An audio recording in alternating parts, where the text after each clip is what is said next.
was called around 1:45. So we had about 15 minutes to, finish a drink, gather everything.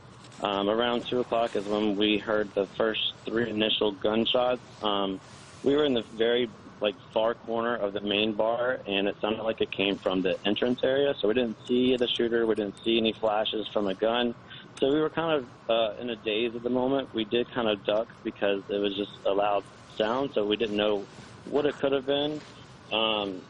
Then after that, we kind of snuck out the little back door next to where we were at the bar to the outside patio area, and that is when we kind of were trying to gather what we just heard and if it was what we heard, what we thought. Turns out we heard a couple more gunshots that were fired, and that's when everyone was running, jumping over the back patio fence.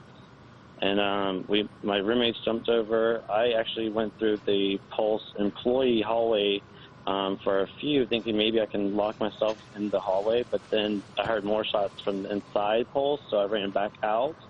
My roommates helped. We all helped each other get over the about 8 to 10 foot tall fence, and that's when we all ran for it. During my run, I heard more gunshots, and in a fight or flight kind of situation, I just kind of hopped behind an SUV. That is when I then crawled underneath and just kind of hid there for a little bit.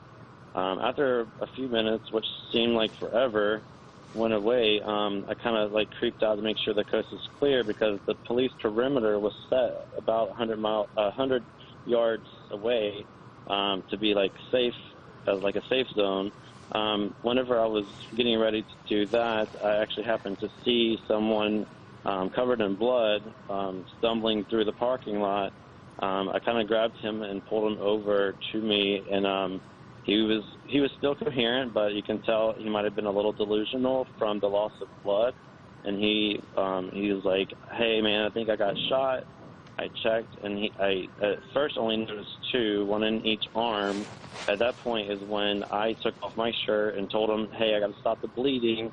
I was like, "I hope you don't mind. It's going to be really tight." So I did. I tied the first gunshot wound around his arm with my shirt, and then told him I had to do it to his other arm, which was where his second wound was. After that, I told him that we needed to somehow sneak over to the safe zone where the officers were and had it closed off. And he complained of some pain in his back, and I noticed that he had another gunshot in his back. And so I applied pressure with that area. We kind of hobbled and dobbled through the parking lot between cars. Once we got into the safety zone of the perimeter that was set, the officer then got a bystander to give me another shirt for his third gunshot wound, which then he asked me to apply pressure to it. I did find out his name was Rodney Sumter. His friends have been contacting me on Facebook, so I gave them an update that I'm the one who took him to the hospital. I stopped as much bleeding as possible. Once we got into the police car, they asked me to lay down first, and they were going to put him on top of me because they wanted me to hold him as tight as I could to constrict any extra blood flow that might be coming out. And words cannot just describe how crazy and traumatic the experience was.